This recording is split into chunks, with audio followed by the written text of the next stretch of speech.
வணக்கம். ஜெம் செய்திகளுக்காக நான் அரசு. இந்திய நேரப்படி காலை 8:30 மணி செய்திகள். முதலில் ஜெம் தலைப்புச் செய்திகளை காணலாம். பிரதமர் நரேந்திர மோடி தலைமையில் தமிழக பாஜக மையக்குழு நிர்வாகிகள் கூட்டம். சென்னையில் போட்டியிடும் பாஜக வேட்பாளர்களை பிரதமர் சந்தித்து வாழ்த்து தெரிவிக்க இருப்பதாக தகவல். நாக்கில் நரம்பில்லாமல் பேசும் அதிமுக பொதுச் செயலாளர் எடப்பாடி பழனிசாமி இனி எந்நாளும் ஆட்சிக்கு வர முடியாது. தமிழக முதலமைச்சர் மு.க. ஸ்டாலின் விமர்சனம். புதுச்சேரியில் தமிழக வெற்றிக் கழகத்தின் தலைவர் விஜய் இன்று பிரச்சாரம். தேர்தல் ஆணையம் விதித்துள்ள நிபந்தனைகளின்படி 5000 பேருக்கு மேல் அனுமதி இல்லை என தெரிவித்தார் தவேக பொதுச் செயலாளர் ஆனந்த். சென்னை கடற்கரை முதல் தாம்பரம் வரையிலான மின்சார ரயில்கள் ரத்து செய்யப்படும். தெற்கு ரயில்வே அறிவிப்பு. அமெரிக்க போர் விமானங்களை சுட்டு வீழ்த்திய ஈரான். அமெரிக்க விமானியை பிடித்து தருபவர்களுக்கு சன்மானம் வழங்கப்படும் என ஈரான் அரசு அறிவிப்பு. 19வது IPL 20 ஓவர் கிரிக்கெட் தொடரின் 7வது போட்டி. சென்னை சூப்பர் கிங்ஸ் அணியை 5 விக்கெட்டுகள் வித்தியாசத்தில் வீழ்த்தி பஞ்சாப் கிங்ஸ் அபார வெற்றி பெற்றது. இனி விரிவான செய்திகளை காணலாம். தமிழக பாஜக மையக்குழு நிர்வாகிகள் கூட்டம் பிரதமர் நரேந்திர மோடி தலைமையில் நடைபெறுகிறது. சென்னை கிண்டியில் பிரதமர் நரேந்திர மோடி தலைமையில் தமிழக பாஜக மையக்குழு நிர்வாகிகள் கூட்டம் நடைபெறுகிறது. கூட்டத்தில் தமிழக பாஜக தேர்தல் பொறுப்பாளரும் மத்திய அமைச்சருமான பியூஷ் கோயல், மேலிட பொறுப்பாளர் சுதாகர் ரெட்டி, தேசிய செயலாளர் அரவிந்த் மேனன், மாநில தலைவர் நயினார் நாகேந்திரன், மத்திய இணை அமைச்சர் எல் முருகன், நிர்வாகிகள் பொன் ராதாகிருஷ்ணன், தமிழிசை சவுந்தரராஜன், அண்ணாமலை, வானதி சீனிவாசன் உள்ளிட்டோர் கலந்து கொள்கின்றனர். தொடர்ந்து இந்த கூட்டத்தில் பிரதமர் மோடி தமிழக சட்டமன்ற தேர்தலில் கடந்த முறையை விட அதிக இடங்களில் வெற்றி பெற வேண்டும் என்று நிர்வாகிகளுக்கு ஆலோசனை வழங்க உள்ளதாக கூறப்படுகிறது. மேலும் அவர் சென்னையில் உள்ள 16 தொகுதிகளில் போட்டியிடும் வேட்பாளர்களை சந்தித்து வாழ்த்து தெரிவிக்க இருப்பதாக தகவல்கள் வெளியாகியுள்ளது. தோல்வி பயத்தில் நாக்கில் நரம்பில்லாமல் பேசும் அதிமுக பொதுச் செயலாளர் எடப்பாடி பழனிசாமி இனி எந்நாளும் ஆட்சிக்கு வர முடியாது என தமிழக முதலமைச்சர் மு.க. ஸ்டாலின் விமர்சித்துள்ளார். தமிழக முதலமைச்சர் மு.க. ஸ்டாலின் தனது சமூக வலைதள பக்கத்தில் அறிக்கை வெளியிட்டுள்ளார். அதில் தோல்வி பயத்தில் நாக்கில் நரம்பில்லாமல் பேசும் அதிமுக பொதுச் செயலாளர் எடப்பாடி பழனிசாமி இனி எந்நாளும் ஆட்சிக்கு வர முடியாது என்று விமர்சித்தார். முன்னாள் முதலமைச்சர் கலைஞர் ஒரு சிங்கம் என்றும் அந்த சிங்கத்தின் பிள்ளைதான் என்றும் குறிப்பிட்டார். தந்தையாக மட்டுமல்ல, தலைவராக அவரை எந்நாளும் போற்றி வணங்குவதாக தெரிவித்தார். தலைவர் கலைஞரும் தானும் மக்களை சந்தித்து முதலமைச்சரானவர்கள் என்றும் உங்களைப் போல கூவத்தூரில் கொல்லைப்புறம் வழியாக முதலமைச்சர் பொறுப்பை ஏலத்துக்கு எடுத்தவர்கள் அல்ல என்றும் கூறினார். தங்களை பற்றி பேசும் தகுதி உங்களுக்கு இல்லை என்றும் தமிழ்நாட்டிற்கு மக்கள் என்றுமே அந்த தகுதியை உங்களுக்கு வழங்க மாட்டார்கள் என்றும் தெரிவித்தார். புதுச்சேரியில் தமிழக வெற்றிக் கழகத்தின் தலைவர் விஜய் இன்று பிரச்சாரம் மேற்கொள்கிறார். புதுச்சேரியில் மொத்தம் உள்ள 30 சட்டசபை தொகுதிகளுக்கு வருகிற 9ஆம் தேதி வாக்குப்பதிவு நடைபெறவுள்ள நிலையில் தமிழக வெற்றிக் கழகத்தின் தலைவர் விஜய் புதுச்சேரியில் இன்று பிரச்சாரம் மேற்கொள்கிறார். இது தொடர்பாக தவேக பொதுச் செயலாளர் ஆனந்த் சமூக வலைதள பக்கத்தில் செய்தி வெளியிட்டுள்ளார். அதில் புதுச்சேரி மாநிலத்தில் பிரச்சாரத்தில் ஈடுபட தேர்தல் ஆணையத்திடம் அனுமதி பெற்றுள்ளது என்று தெரிவித்தார். இதில் காலை 10 மணி முதல் 11 மணி வரை தட்டாஞ்சாவடி மார்க்கெட் கமிட்டி பகுதியிலும், 11 மணி முதல் 12 மணி வரை கடலூர் சாலை மால் அருகிலும் உள்ளிட்ட இடங்களில் தவேக தலைவர் தேர்தல் பிரச்சாரம் மேற்கொள்ள தேர்தல் ஆணையம் அனுமதி வழங்கியுள்ளதாக கூறினார். பிரச்சார நிகழ்ச்சிக்காக தேவையான குடிநீர், மருத்துவ வசதி உள்ளிட்ட அடிப்படை வசதிகள் ஏற்பாடு செய்யப்பட்டுள்ளன என்றார். இதையடுத்து தேர்தல் ஆணையம் விதித்துள்ள நிபந்தனைகளின்படி பிரச்சாரத்தில் கலந்து கொள்ள 5000 பேருக்கு மேல் அனுமதி இல்லை என்றும், கர்ப்பிணி பெண்கள், சிறுவர், சிறுமியர், மூத்த குடிமக்கள், மாற்றுத்திறனாளிகள் உள்ளிட்டவர்கள் நேரில் வந்து கலந்து கொள்வதை தவிர்க்க வேண்டும் என கேட்டுக்கொண்டார். சென்னை கடற்கரை முதல் தாம்பரம் வரையிலான மின்சார ரயில்கள் ரத்து செய்யப்படுகிறது என்று தெற்கு ரயில்வே அறிவித்துள்ளது. இது தொடர்பாக தெற்கு ரயில்வே வெளியிட்டுள்ள பதிவில், எழும்பூர் ரயில் நிலையத்தில் உள்ள நடைமேடை 10 மற்றும் 11இல் மேற்கூரை அமைத்தல் உள்ளிட்ட பணிகள் நடைபெறுவதால் மின்சார ரயில்கள் ரத்து செய்யப்படுகிறது. இதன்படி சென்னை கடற்கரையிலிருந்து நாளை அதிகாலை 4:15, இரவு 11, 11:20, 11:40, 11:59 மணிக்கு தாம்பரம் செல்லும் மின்சார ரயில்கள் ரத்து செய்யப்படும் என தெரிவித்தது. தொடர்ந்து சென்னை கடற்கரையிலிருந்து இன்று மற்றும் வருகின்ற 6, 7 ஆகிய தேதிகளில் இரவு 11:05, 11:30, 11:59 மணிக்கு தாம்பரம் செல்லும் மின்சார ரயில் முழுவதுமாக ரத்து செய்யப்படுகிறது. சென்னை கடற்கரையிலிருந்து இன்று மற்றும் வருகின்ற 6, 7, 8 ஆகிய தேதிகளில் அதிகாலை 3:50, 4:15 மணிக்கு செங்கல்பட்டு செல்லும் மின்சார ரயில் பகுதி நேரமாக சென்னை கடற்கரை முதல் தாம்பரம் வரை இடையே ரத்து செய்யப்படுகிறது. ஈரான் வான் எல்லையில் சுற்றிய 2 அமெரிக்க போர் விமானங்களை ஈரான் அரசு சுட்டு வீழ்த்தியுள்ளது. ஈரானுக்கு எதிராக அமெரிக்கா, இஸ்ரேல் கூட்டாக இணைந்து கடந்த பிப்ரவரி மாதம் 28ஆம் தேதி முதல் தாக்குதல் நடத்தி வருகிறது. இதன் தொடர்ச்சியாக அமெரிக்காவின் அதிநவீன F-15 ரக போர் விமானம் ஈரான் வான் எல்லையில் சுட்டு வீழ்த்தப்பட்டது. இதில் இருந்த 2 விமானிகளும் பாராசூட் மூலம் தரையிறங்கியுள்ள நிலையில் ஒரு விமானியை அமெரிக்க படையினர் மீட்டுள்ளனர். இதையடுத்து அமெரிக்க விமானியை பிடித்துக் கொடுத்தால் சன்மானம் வழங்கப்படும் என்று ஈரான் அரசு தெரிவித்துள்ளது. தொடர்ந்து மாயமான விமானியை மீட்க அமெரிக்க படைகளும் முயற்சிகள் மேற்கொண்டு வருகிறது. இதன் பின்னர் அரபிக்கடலில் ஹார்முஸ் ஜலசந்தி பகுதியில் சென்று கொண்டிருந்த அமெரிக்காவின் A-10 போர் விமானத்தை ஈரான் சுட்டு வீழ்த்தியதாக தகவல் வெளியாகியுள்ளது.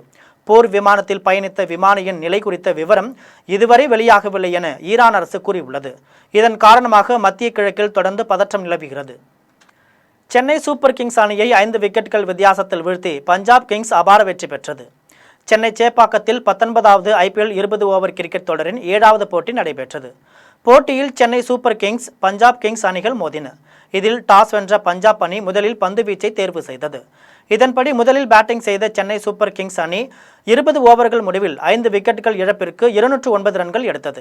இதில் அதிரடியாக விளையாடிய ஆயுஷ் மாத்ரே 73 ரன்களை எடுத்தார். இதையடுத்து 210 ரன்கள் எடுத்தால் வெற்றி என்ற இலக்குடன் களமிறங்கிய பஞ்சாப் அணி 18 ஓவரில் 5 விக்கெட்டுகள் இழப்பிற்கு 210 ரன்கள் சேர்த்தது. இதில் அதிரடியாக விளையாடிய கேப்டன் ஸ்ரேயாஸ் ஐயர் 50 ரன்கள் எடுத்தார். இதன் மூலம் சென்னை சூப்பர் கிங்ஸ் அணியை 5 விக்கெட்டுகள் வித்தியாசத்தில் வீழ்த்தி பஞ்சாப் கிங்ஸ் அபார வெற்றி பெற்றது.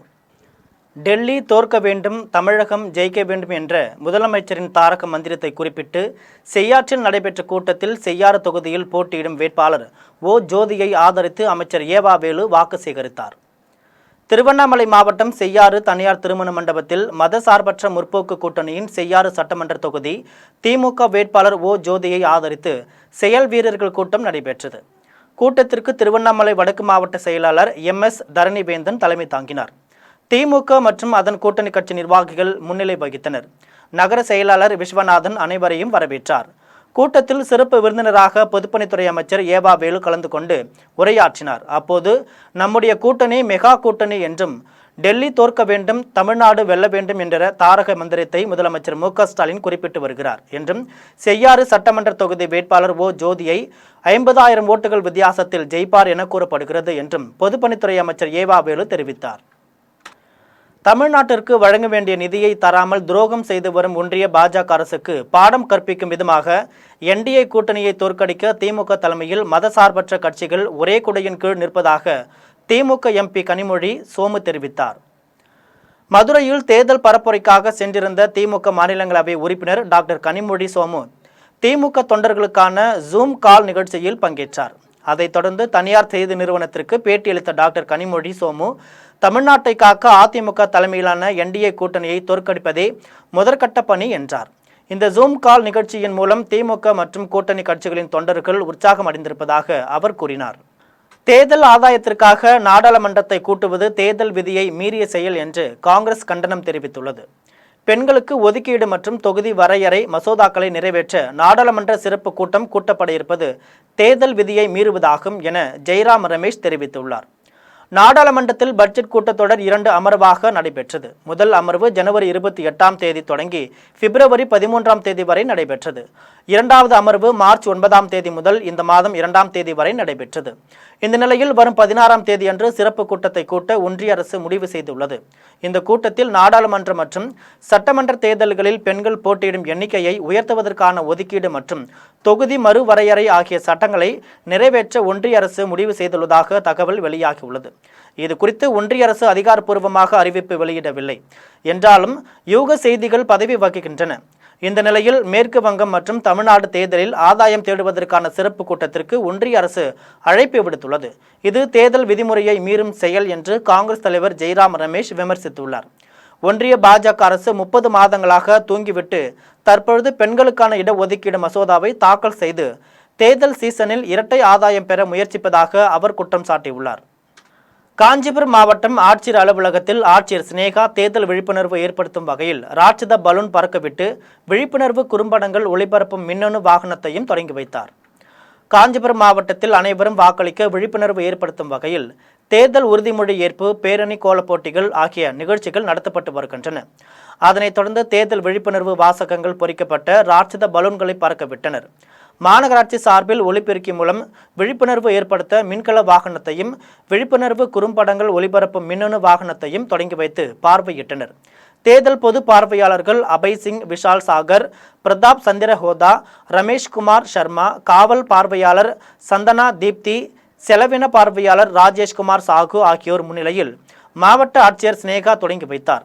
இந்நிகழ்ச்சியில் மாவட்ட ஊரக வளர்ச்சி முகமை திட்ட இயக்குனர் ஆர்த்தி பிச்சாண்டி, முன்னோடி வங்கி மேலாளர் திலீப், காஞ்சிபுரம் மாநகராட்சி ஆணையர் பாலசுப்ரமணியன் ஆகியோர் கலந்து கொண்டனர். கேரளாவில் இடதுசாரி முன்னணி உறுதியாக வெற்றி பெற்று ஆட்சி அமைக்கும் என மார்க்சிஸ்ட் கம்யூனிஸ்ட் கட்சியின் தேசிய தலைவர் பிருந்தா காரத் திட்டவட்டமாக கூறினார். கோழிக்கோட்டில் இடதுசாரி வேட்பாளர்களை ஆதரித்து பிரச்சாரம் செய்த அவர், கேரளாவில் இடதுசாரி முன்னணி கூட்டமைப்பு மக்களின் பேராதரவை பெற்று ஆட்சி அமைக்கும் என நம்பிக்கை உள்ளதாக குறிப்பிட்டார். கடந்த 10 ஆண்டுகளாக கேரளாவில் பினராயி விஜயனின் ஆட்சியில் நல்ல திட்டங்கள் நிறைவேற்றப்பட்டிருப்பதால் மீண்டும் இடதுசாரிகளின் கூட்டமைப்பு இங்கு ஆட்சி அமைக்கும் என்றார். பினராயி விஜயன் ஆட்சிக்கு எதிராக காங்கிரஸ் மற்றும் பாஜகவினரால் பரப்பப்பட்டு வரும் குற்றச்சாட்டுகள் அனைத்துமே பொய்கள் என பிருந்தா காரத் குறிப்பிட்டார். நாகர்கோவில் சட்டமன்ற தொகுதி பாஜக வேட்பாளராக மீண்டும் எம்.ஆர். காந்தியின் பெயரை அறிவித்துள்ள நிலையில் பாஜகவினர் இனிப்பு வழங்கி கொண்டாடினர்.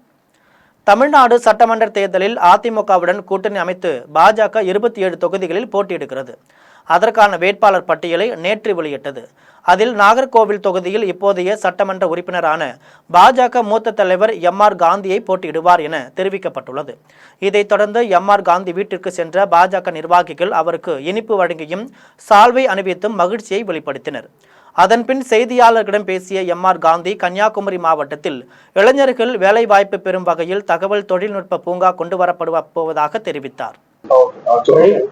நாகர்கோவில் சட்டமன்ற தொகுதி மக்களுக்கு பணியாற்றுவதற்கு வாய்ப்பளித்த நாகர்கோவில் வாக்காளர் பெரியவர்களுக்கு முதலில் நான் எனது நன்றியை தெரிவித்துக் கொள்கிறேன். திருவிக நகர் சட்டமன்ற தொகுதி வெற்றி வேட்பாளர் பொற்கொடி ஆம்ஸ்ட்ராங்கை ஆதரித்து தேர்தல் பணிமனையை அதிமுக அமைப்பு செயலாளர் ஜெயக்குமார் திறந்து வைத்தார். அனைத்து இந்திய அண்ணா திராவிட முன்னேற்ற கழக தலைமையிலான கூட்டணியில் உள்ள தமிழ் மாநில பகுஜன் சமாஜ் கட்சியின் திருவிக நகர் சட்டமன்ற தொகுதி வெற்றி வேட்பாளர் பொற்கொடி ஆம்ஸ்ட்ராங்கை ஆதரித்து தேர்தல் பணிமனையை அதிமுக அமைப்பு செயலாளரும் வடசென்னை தெற்கு மாவட்ட செயலாளருமான ஜெயக்குமார் திறந்து வைத்தார். நிகழ்ச்சியில் முகுந்தன் கோபால், திருவிக நகர் வடக்கு பகுதி கழக செயலாளர் பரமகுரு, திருவிக நகர் தெற்கு பகுதி கழக செயலாளர் அறிவழகன், வடக்கு வட்ட கழக செயலாளர் கோபிநாத், பகுஜன் சமாஜ் கட்சியின் மாநில தலைவர் மைக்கேல் தாஸ், துணை பொதுச் செயலாளர்கள் வழக்கறிஞர் சந்தியூர் ராசா, பார்த்திபன், வழக்கறிஞர் மார்க்ஸ் ரவீந்திரன், தலைமை நில செயலாளர் முத்துகிருஷ்ணன், மாநில செயலாளர் நேஷனல் பாக்சர், மாநில செயலாளர் சமூக சேவகர் ராபர்ட், மத்திய சென்னை மாவட்ட தலைவர் நிர்மல், வடசென்னை மாவட்ட தலைவர் ஜெர்மன் உதயா உட்பட பலர் கலந்து கொண்டனர். நிகழ்ச்சியை தொடர்ந்து அதிமுக அமைப்பு செயலாளர் ஜெயக்குமார் செய்தியாளர்களிடம் தெரிவிக்கையில், சின்னத்தில் போட்டியிடுகின்ற நம்முடைய அன்பு சகோதரி திருமதி பொற்கொடி ஆம்ஸ்ட்ராங் அவர்கள் நேற்றைய தினம் வேட்புமனு தாக்கல் செய்துவிட்டு இன்றைய தினம் தேர்தல் பணிமனை இன்றைக்கு திறந்து வைத்திருக்கின்றோம். ஒட்டுமொத்தமாக திருவிக நகரனுடைய அந்த நிலைமை என்று பார்க்கும்போது திருவிக நகர் மட்டுமல்ல, தமிழ்நாட்டிலே சரி திமுகவுக்கு எதிர்ப்பான ஒரு அலை வீசிக்கொண்டிருக்கிறது. அதாவது தேர்தல் எப்போ வரும், திமுக வீட்டுக்கு அனுப்புவோம் என்கின்ற அடிப்படையில் தான் அவருடைய அந்த முழு எண்ணமும் இருக்குது. காரணம், கடுமையான அளவுக்கு பார்த்தா மக்கள் பாதிக்கப்பட்டாங்க.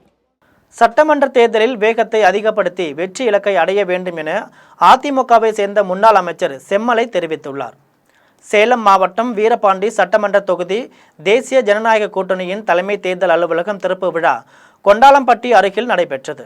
அதிமுக சேலம் புறநகர் மாவட்ட செயலாளர்கள் இளங்கோவன் தலைமையில் நடைபெற்ற நிகழ்ச்சியில் முன்னாள் அமைச்சரும் அதிமுக அமைப்பு செயலாளருமான செம்மலை தேர்தல் அலுவலகத்தை திறந்து வைத்தார். அதன்பின் வீரபாண்டி தொகுதி வேட்பாளர் மருத்துவர் ஸ்ரீ பாலாஜி சுகுமாருக்கு ஆதரவு திரட்டினார். அப்போது பேசிய செம்மலை, சட்டமன்ற தேர்தல் 100 மீட்டர் ஓட்ட பந்தயத்தை போன்றது என்றும் எடுத்தவுடனே வேகத்துடன் ஓடி வெற்றி இலக்கை தொட வேண்டும் என்றும் தெரிவித்தார். இந்த நிகழ்ச்சியில் வீரபாண்டி தொகுதி சட்டமன்ற உறுப்பினர் ராஜமுத்து, முன்னாள் சட்டமன்ற உறுப்பினர் மனோன்மணி உள்ளிட்டோர் கலந்து கொண்டனர். இன்றைக்கு கட்சி தொடங்கியதும் சிலர் நேராக கோட்டையில் சென்று உட்கார்ந்து விடலாம் என நினைக்கிறார்கள் என்று விளாத்திக்குளத்தில் நடைபெற்ற அதிமுக செயல் வீரர்கள் கூட்டத்தில் அதிமுக முன்னாள் அமைச்சர் கடம்பூர் ராஜு தெரிவித்தார். தூத்துக்குடி மாவட்டம் விளாத்திக்குளம் சட்டமன்ற தொகுதியில் அதிமுக சார்பில் சத்யா போட்டியிடுகிறார். இந்த நிலையில் அதிமுக வேட்பாளர் சத்யா அறிமுக கூட்டம் மற்றும் அதிமுக கூட்டணி கட்சிகளின் செயல் வீரர்கள் கூட்டம் தனியார் திருமண மண்டபத்தில் நடைபெற்றது. கூட்டத்தில் அதிமுக முன்னாள் அமைச்சர் கடம்பூர் சே ராஜு கலந்து கொண்டு வேட்பாளரை அறிமுகம் செய்து வைத்து பேசினார். அப்போது வருகின்ற தேர்தல் விசுவாசத்திற்கும் துரோகத்திற்குமான தேர்தல் எனவும் அதிமுகவிலிருந்து ஆட்சி பலனையும் அதிகார பலனையும் அனுபவித்த பின்னர் அதிமுகவிற்கு துரோகம் செய்துவிட்டு சென்றவருக்கு தேர்தல் களத்தில் நம் வேகத்தை காட்டுவோம் என்று முன்னாள் அமைச்சர் கடம்பூர் சே ராஜு தெரிவித்தார். மேலும் விளாத்திக்குளம் தொகுதியில் திமுக சார்பில் போட்டியிடும் மார்கண்டேயன் அதிமுகவில் சட்டமன்ற உறுப்பினராக இருந்து பின்னர் திமுகவில் இணைந்தார் என்பதை மறைமுகமாக கடம்பூர் சே ராஜு சுட்டிக்காட்டினார். மேலும் திமுகவில் வேட்பாளர்களுக்கு பஞ்சம் என்பதால் அதிமுகவிலிருந்து சென்ற பலர் திமுகவில் வேட்பாளர்களாக உள்ளனர் என்றும் திமுகவில் காலம் காலமாக உழைத்தவர்களுக்கு வாய்ப்பு இல்லை என்றும் முன்னாள் அமைச்சர் கடம்பூர் சே ராஜு தெரிவித்தார். கடலூர் மாவட்டம் சிதம்பரம் சட்டமன்ற தொகுதியில் மத சார்பற்ற முற்போக்கு கூட்டணியில் உதயசூரியன் சின்னத்தில் போட்டியிடும் வேட்பாளர் தமிமுன் அன்சாரி காலை நடைபயிற்சியில் பொதுமக்களிடம் வாக்கு சேகரித்தார். கடலூர் மாவட்டம் சிதம்பரத்தில் காலையில் நடைபயிற்சியில் சிதம்பரம் நகர மன்ற தலைவர் செந்தில்குமாருடன் திமுக கூட்டணியில் போட்டியிடும் மனிதநேய ஜனநாயக கட்சி தலைவர் தமிமுன் அன்சாரி நடைபயிற்சி மேற்கொண்டார். அப்போது அவர் பொதுமக்களிடம் உதயசூரியன் சின்னத்திற்கு வாக்குகளை கேட்டார். அப்போது வாக்காளர்கள் அவருடன் செல்ஃபி எடுத்துக்கொண்டனர். அறந்தாங்கி வீரகாளியம்மன் திருக்கோவிலில் சாமி தரிசனம் செய்த தமிழக வெற்றிக் கழக வேட்பாளருக்கு திமுக முன்னாள் சட்டமன்ற உறுப்பினரின் மகன் ஆதரவு அளிப்பதால் காங்கிரஸ் கட்சியினர் அதிர்ச்சியில் உள்ளனர். புதுக்கோட்டை மாவட்டம் அறந்தாங்கி சட்டமன்ற தொகுதியை தொடர்ந்து 3வது முறையாக திமுக கூட்டணி கட்சியான காங்கிரஸ் கட்சிக்கு ஒதுக்கீடு செய்யப்பட்டுள்ளதால் அறந்தாங்கி தொகுதி திமுகவினர் அதிருப்தியில் உள்ளனர்.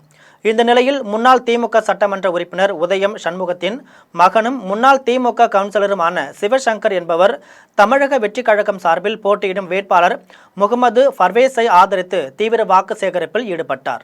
முன்னதாக அறந்தாங்கி வீரமகா காளியம்மன் திருக்கோவிலில் சுவாமி வழிபாடு செய்த தமிழக வெற்றிக் கழக வேட்பாளர் முகமது பர்வேஸுடன் திமுக கவுன்சிலர் சிவசங்கர் சந்தித்து ஆதரவு தெரிவித்து அறந்தாங்கி தொகுதியில் விசில் சின்னத்திற்கு தீவிர வாக்குகள் சேகரித்து வருகிறார். திமுக முன்னாள் சட்டமன்ற உறுப்பினரின் மகன் தமிழக வெற்றிக் கழக வேட்பாளருக்கு வாக்கு சேகரித்து வருவது அறந்தாங்கி தொகுதியில் திமுக கூட்டணி கட்சிகளிடையே பேசுபொருளாக இருந்து வருகிறது. அதிருப்தியில் உள்ள மற்ற திமுக நிர்வாகிகள் மற்றும் கட்சியினர் இந்த முறை பாஜக அல்லது தாவேக வேட்பாளருக்கு ஆதரவாக வாக்களிப்பார்கள் என பேசப்படுகிறது. சீமானும் நடிகர் விஜயும் வாக்குகளை பிரிப்பார்கள் என்பதால் திமுக கூட்டணிக்கு பிரம்மாண்ட வெற்றி கிடைக்கும் என்று இந்திய கம்யூனிஸ்ட் கட்சியின் மாநில செயலாளர் மு வீரபாண்டியன் திட்டவட்டமாக கூறினார். தூத்துக்குடி மாவட்டம் கோவில்பட்டி சட்டமன்ற தொகுதியில் திமுக சார்பில் கருணாநிதி போட்டியிடுகிறார். அவருக்கு ஆதரவு திரட்டும் வகையில் இந்திய கம்யூனிஸ்ட் கட்சி சார்பில் மதசார்பற்ற முற்போக்கு கூட்டணியின் செயல் வீரர்கள் கூட்டம் அங்குள்ள தனியார் திருமண மண்டபத்தில் நடைபெற்றது. இதில் இந்திய கம்யூனிஸ்ட் கட்சியின் மாநில செயலாளர் வீரபாண்டியன் கலந்து கொண்டு தேர்தல் பணிகள் குறித்து ஆலோசனை மேற்கொண்டார். இதைத் தொடர்ந்து பேசிய அவர், திருப்பரங்குன்றத்தில் பாஜகவினர் திட்டமிட்டு இந்துக்களையும் இஸ்லாமியர்களையும் பிரிக்க பார்த்தனர் என்று குற்றம் சாட்டினார். ஆனால் அந்த 2 சமூகத்தினரும் சகோதரர்கள் என்பதனை திருப்பரங்குன்றத்தில் நிரூபித்தனர் என்றும் வீரபாண்டியன் குறிப்பிட்டார்.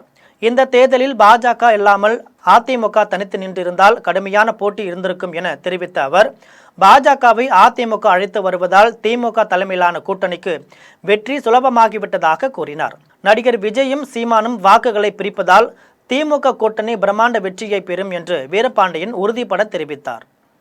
செங்கம் தொகுதி பாமக வேட்பாளராக செல்வம் அறிவிக்கப்பட்டதை அடுத்து கட்சி நிர்வாகிகள் சிலைகளுக்கு மாலை அணிவித்து இனிப்புகள் வழங்கி உற்சாகமாக கொண்டாடினர்.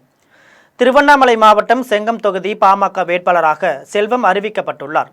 இதையொட்டி பாமக மற்றும் வன்னியர் சங்க நிர்வாகிகள் செங்கம் புதிய பேருந்து நிலையம் அருகே உள்ள அம்பேத்கர் மற்றும் எம்ஜிஆர் சிலைகளுக்கு மாலை அணிவித்து மரியாதை செலுத்தியதுடன் பட்டாசு வெடித்தும் இனிப்புகள் வழங்கியும் உற்சாகமாக கொண்டாடினர்.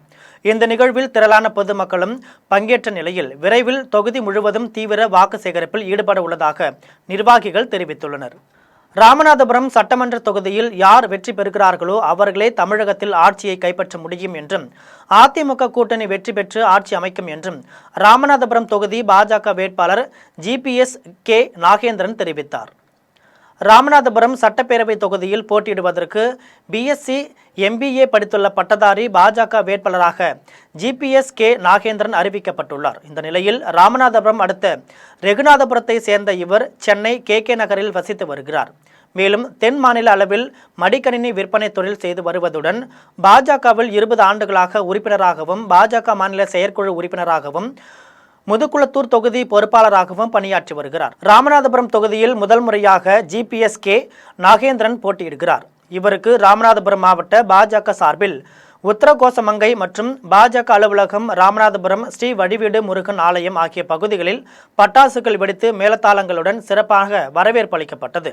அதன் பின்னர் வடிவீடு முருகன் கோவில் அர்ச்சனை செய்து சிறப்பு வழிபாடு செய்தார். அதன் பின்னர் பாஜக வேட்பாளர் ஜிபிஎஸ் நாகேந்திரன் செய்தியாளர்களை சந்தித்து பேசினார். அப்போது ராமநாதபுரம் சட்டமன்ற தொகுதியில் யார் வெற்றி பெறுகிறார்களோ அவர்களே தமிழகத்தில் ஆட்சியை கைப்பற்ற முடியும் என்றும், இந்த முறை பாஜகவிற்கு நல்லதொரு வாய்ப்பு வழங்கப்பட்டுள்ளது என்றும், ராமநாதபுரம் தொகுதியில் பாஜக வெற்றி பெற்று தமிழகத்தில் அதிமுக ஆட்சி அமைக்க அனைவரும் ஒத்துழைப்பு தருமாறு கேட்டுக்கொள்கிறோம் என்று பாஜக வேட்பாளர் ஜிபிஎஸ் நாகேந்திரன் தெரிவித்தார். செய்தியாளர்கள் சந்திப்பின் போது மாவட்ட பொதுச் செயலாளர் சண்முகநாதன் மற்றும் நிர்வாகிகள் பலர் உடன் இருந்தனர். இந்த எல்லையிலிருந்து காப்பாற்றணும். ஏன்னா கஞ்சா இனிமே கடைக்கு கடை நம்ம டீலர்ஷிப் கொடுத்து கஞ்சா ஊற்றுவோம் போல் தெரியுது. அதையெல்லாம் அழித்து ஆன்மீக பூமி ஆக்கத்தை நான் வந்திருக்கேன். எங்க தலைவர்களால் அனுப்பியிருக்கேன். நான் கண்டிப்பா இந்த மாற்றங்களை கொண்டு வந்தே ஆகணும். ராமநாதபுரம் மாவட்டத்தில் ராமநாதபுரம் 4 தொகுதியும் தேய்ச்சா போகுது. இந்த தொகுதி தேய்ச்சா மட்டும்தான் உங்களுக்கு எல்லாம் தெரியும். இந்த ராமநாதபுரம் தொகுதி தேய்ச்சா நம்ம ஆட்சி அமைக்கலாம். என்டிஏ உடைய அண்ணன் எடப்பாடி அவர்கள் இந்த வட்டம் ஆட்சி கட்டில் அமைக்க போறாங்க. ராமநாதபுரம் மாவட்டத்தை நம்ம எல்லாரும் சேர்ந்து ஜெயிக்க போறோம். பென்னாகரம் சட்டமன்ற தொகுதியில் போட்டியிடுவதற்கு காங்கிரஸ் கட்சியின் வேட்பாளராக ஜிகேஎம் தமிழ்குமரன் அறிவிக்கப்பட்டுள்ளார். தருமபுரி மாவட்டம் பென்னாகரம் சட்டமன்ற தொகுதியில் போட்டியிடுவதற்கு திமுக கூட்டணியில் உள்ள காங்கிரஸ் கட்சிக்கு ஒதுக்கீடு செய்யப்பட்டுள்ளது. இந்நிலையில் இன்று காங்கிரஸ் கட்சி வேட்பாளராக ஜிகேஎம் தமிழ்குமரன் அறிவிக்கப்பட்டார். அதனைத் தொடர்ந்து திமுக, கம்யூனிஸ்ட், காங்கிரஸ், விடுதலை சிறுத்தைகள் உள்ளிட்ட திமுக கூட்டணி கட்சி பிரமுகர்கள் ஒன்றிணைந்து பென்னாகரம் பேருந்து நிலையத்தில் பட்டாசு வெடித்து மகிழ்ச்சியை கொண்டாடினர். காங்கிரஸ் வேட்பாளரை வெற்றி பெற செய்வதே தங்களது குறிக்கோள் எனவும் முழக்கமிட்டனர். புதுக்கோட்டை மாவட்டம் ஆலங்குடி தொகுதி அதிமுக வேட்பாளர் தான் வெற்றி பெற்றால் ₹1 கூட லஞ்சம் வாங்கப் போவதில்லை என்று உறுதியளித்துள்ளார். புதுக்கோட்டை மாவட்டம் ஆலங்குடி தொகுதியில் திமுக சார்பில் அமைச்சர் மெய்யநாதன் போட்டியிடுகிறார். இவரை எதிர்த்து அதிமுக சார்பில் தன விமல் என்பவர் களமிறக்கப்பட்டுள்ளார். இந்த நிலையில் கல்லாலங்குடியில் கட்சி நிர்வாகிகளிடம் அவர் பேசினார். அப்போது திமுக ஆட்சியில் அரசு வேலைகளுக்கு லட்சக்கணக்கில் லஞ்சம் வழங்கப்படுவதாக குற்றம் சாட்டினார். தான் வெற்றி பெற்றால் அரசு வேலை, இலவச வீடு, வீட்டுமனை பட்டா, பொதுமக்களின் நலன் திட்ட உதவிகள் ஆகியவற்றிற்கு ₹1 கூட லஞ்சம் வாங்கப் போவதில்லை என்று உறுதியளித்தார். பணம் சம்பாதிக்க 1000 வழிகள் உண்டு என்றும், பொதுமக்களிடம் லஞ்சம் வாங்கி சம்பாதிக்க வேண்டிய தேவை தனக்கு இல்லை என்றும் அவர் கூறினார். வந்தவாசியில் ராமதாஸ் தரப்பு வேட்பாளர் முரளி சங்கர் அம்பேத்கர் சிலைக்கு மாலை அணிவிக்க வந்தபோது அன்புமணி தரப்பினர் கொடியை அகற்ற கோரி வாக்குவாதத்தில் ஈடுபட்டதால் அப்பகுதியில் பரபரப்பு ஏற்பட்டது. திருவண்ணாமலை மாவட்டம் வந்தவாசி தொகுதியில் ராமதாஸ் தரப்பு வேட்பாளர் முரளி சங்கர் அறிவிக்கப்பட்டுள்ளார். இந்நிலையில் அவர் அம்பேத்கர் சிலைக்கு மாலை அணிவிக்க வந்தபோது அன்புமணி தரப்பு பாமகவினர் அவரது காரில் இருந்த கட்சி கொடியை அகற்ற சொல்லி வாக்குவாதத்தில் ஈடுபட்டனர். இதனால் ஏற்பட்ட மோதல் சூழலை அடுத்து காவல்துறையினர் தலையிட்டு சமரசம் செய்தனர். இறுதியில் கொடி அகற்றப்பட்ட நிலையில் முன்னாள் நாடாளுமன்ற உறுப்பினர் மு. துரை தலைமையில் முரளி சங்கர் அம்பேத்கர் சிலைக்கு மாலை அணிவித்து மரியாதை செலுத்தினார். தனியார் வங்கியில் வாடிக்கையாளர்களுக்கு தெரியாமல் பாதுகாப்பு பெட்டகத்தில் இருந்த ₹1 கோடி மதிப்புள்ள தங்க நகைகளை எடுத்த வழக்கில் லாக்கர் பொறுப்பாளரான பெண் ஊழியரை காவல்துறையினர் கைது செய்துள்ளனர்.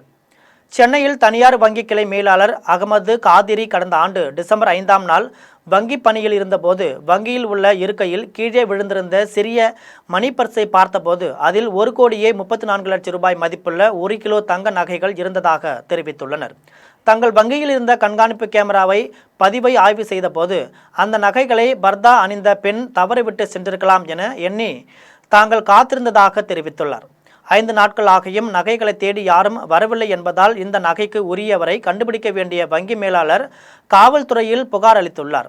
இதையடுத்து சென்னை மத்திய குற்றப்பிரிவு வழக்கு பதிந்து வங்கியில் வேலை பார்த்த பத்மபிரியாவை விசாரித்தனர். அவர் ஏற்கனவே வாடிக்கையாளர்களின் பாதுகாப்பு பெட்டகத்தை தணிக்கை செய்ய வேண்டும் என திறவுகோலை பெற்று அதில் இருந்த 246 கிராம் நகைகளை திருடியதாக கைது செய்யப்பட்டு சிறையில் இருந்தவர். பிணையில் வெளியே வந்து பாதுகாப்பு பெட்டகத்தில் இருந்து ஏற்கனவே திருடிய 1 கிலோ தங்க நகைகளை வங்கியில் யாருக்கும் தெரியாமல் திரும்ப வைத்துவிட்டு சென்றது விசாரணையில் தெரிய வந்தது.